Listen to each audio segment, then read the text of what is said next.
Big breaking news చూస్తున్నాం. హైదరాబాద్లో భారీ పేలుడు సంభవించింది. పాశమైలారంలోని సిగాచి కెమికల్స్లో ఈ పేలుడు జరిగింది. సుమారు 10 మంది వరకు మృతి చెందారు. 20 మందికి పైగా ఇప్పటి వరకు గాయాలైనట్లుగా తెలుస్తుంది. ఫ్యాక్టరీ వద్ద ఉద్విగ్న వాతావరణం కొనసాగుతోంది. ఫ్యాక్టరీలో చిక్కుకున్న అనేక మంది కార్మికులు. మరణాల సంఖ్య మరింత పెరిగే అవకాశం ఉన్నట్టుగా స్థానికులు చెబుతున్నారు. వారిని రక్షించేందుకు, ఎవరైతే గాయపడ్డారో వాళ్ళని రక్షించేందుకు కొనసాగుతున్నటువంటి రెస్క్యూ ప్రయత్నాలు. అలాగే ఇప్పటికే 10 మంది వరకు మృతి చెందారు. 20 మందికి పైగా తీవ్రంగా గాయపడినట్లుగా తెలుస్తోంది. కార్మికుల కుటుంబాల్లో టెన్షన్ వాతావరణం ఉంది. ఇప్పటి వరకు అంటే శిథిలాల కింద చిక్కుకున్నటువంటి వారిలో తమ వారు ఉన్నారా లేరా, నిజంగా చనిపోయిన వారిలో తమ వార్ల పేర్లు ఉన్నాయనేటువంటి భయాందోళనలో అక్కడ ఉన్నటువంటి కుటుంబ సభ్యులు అల్లాడుతున్నారు. సో ఘటనపైన సీఎం రేవంత్ రెడ్డి తీవ్ర దిగ్భ్రాంతిని వ్యక్తం చేశారు. కార్మికులను కాపాడేందుకు అన్ని రకాల చర్యలను తీసుకోవాలని అధికారులకు ఆదేశాలు చేశారు. ఇప్పటికే ఘటనా స్థలానికి మంత్రులు కూడా చేరుకున్నారు.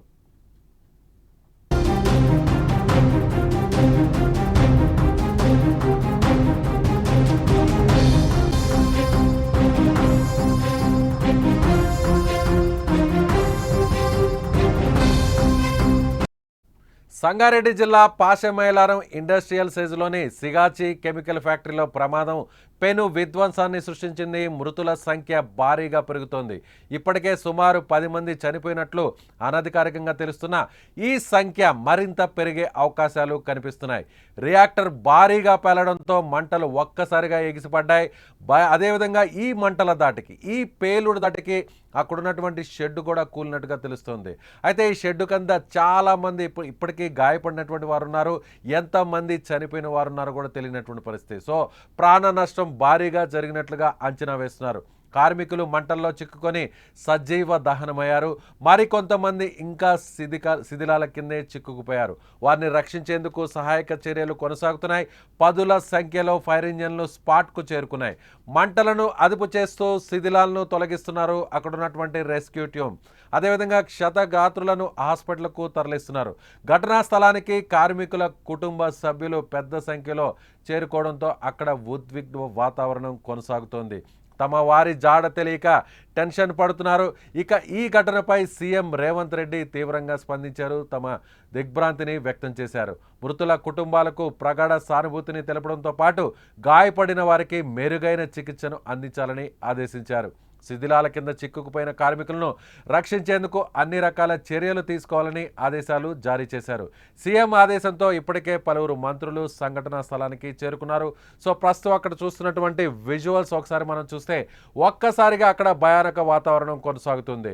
సో ఈ కెమికల్ ఫ్యాక్టరీలో ఒక్కసారిగా జరిగినటువంటి రియాక్టర్ పేలుడుతో, భారీ పేలుడుతో సో ఒక్కసారిగా అక్కడ ఉన్నటువంటి అడ్మినిస్ట్రేషన్ బిల్డింగ్ కూడా కూలిపోయినట్టుగా తెలుస్తుంది. అక్కడ బిల్డింగ్ సంబంధించినటువంటి షెడ్ కింద చాలామంది, ఆ శిథిలాల కింద ఇంకా చాలామంది చిక్కుకుపోయినట్టుగా తెలుస్తుంది. ఇప్పటికే 10 మందికి పైగా చనిపోయినట్లుగా సమాచారం. మరికొంతమంది ఇంకా చనిపోయినటువంటి వారి సంఖ్య కూడా పెరిగే అవకాశం ఉన్నట్టుగా తెలుస్తుంది. అయితే శిథిలాల కింద దాదాపు 20 మంది ఇప్పటికీ చిక్కుకున్నట్టుగా తెలుస్తుంది. సో అక్కడ ఉన్నటువంటి రెస్క్యూ టీమ్ అంతా కూడా అటు ఫైర్ డిపార్ట్మెంట్, అలాగే పోలీస్ డిపార్ట్మెంట్, అలాగే ఇతర శాఖలకు సంబంధించినటువంటి అధికారులందరూ కూడా సో సమన్వయంతో వారిని రక్షించేటువంటి ప్రయత్నం చేస్తున్నారు.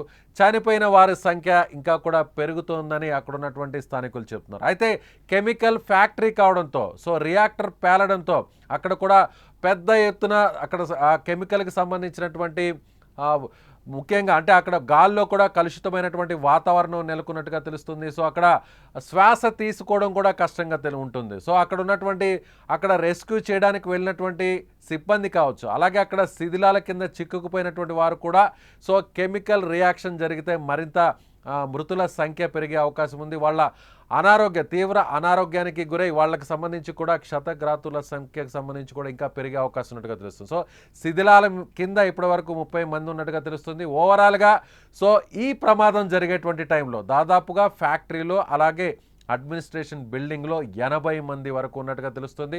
ఒక్కసారిగా ఈ పేలుడు దాటికి దాదాపుగా 1/2 కిలోమీటర్ వరకు కూడా చుట్టుపక్కల ఉన్నటువంటి ఆయా ఫ్యాక్టరీలకు సంబంధించినటువంటి అద్దాలు కూడా పగిలినట్టుగా సమాచారం అందుతోంది. సో ఇదొక భారీ బిగ్ బ్లాస్టింగ్గా చెప్పవచ్చు, బిగ్ ఫైర్ యాక్సిడెంట్గా చెప్పవచ్చు. సో మృతుల సంఖ్య మరింత పెరిగే అవకాశం ఉన్నట్టుగా తెలుస్తుంది. అయితే ముఖ్యమంత్రి రేవంత్ రెడ్డి చాలా సీరియస్గా స్పందించారు. వెంటనే ఎవరైతే గాయపడిన వారు ఉన్నారో వాళ్ళకి సకాలంలో ట్రీట్మెంట్ అందాలి, మెరుగైనటువంటి ట్రీట్మెంట్ అందాలి. అలాగే మంత్రులు కూడా నేరుగా రంగంలోకి దిగారు. సహాయక చర్యల్లో వాళ్ళు కూడా పర్యవేక్షిస్తున్నటువంటి పరిస్థితి చాలా స్పష్టంగా కనిపిస్తుంది. అయితే ఈ ఇన్సిడెంట్లో సో ఈ ట్రాజడీ ఇన్సిడెంట్ అని మనం చెప్పాలి. ఎందుకంటే విజువల్స్ ఎక్కడ చూసినా కూడా కాలిన గాయాలతో బయటకు వస్తున్నటువంటి గాయపడినటువంటి వారు బయటకు వస్తున్నటువంటి దృశ్యాలు కనిపిస్తున్నాయి. ఆ పేలుడు దాటికి దాదాపుగా చాలామంది ఆ శిథిలాల కింద చిక్కుకుపోయారు. సహాయక చర్యలు చేయడానికి ఒక్కసారిగా అక్కడ ఉన్నటువంటి కెమికల్ ఫ్యాక్టరీ కావడంతో ఆ కెమికల్ అంతా కూడా గాల్లో కలిసిపోయి శ్వాస తీసుకోవడానికి కూడా ఇబ్బందిగా ఉన్నట్టుగా తెలుస్తుంది.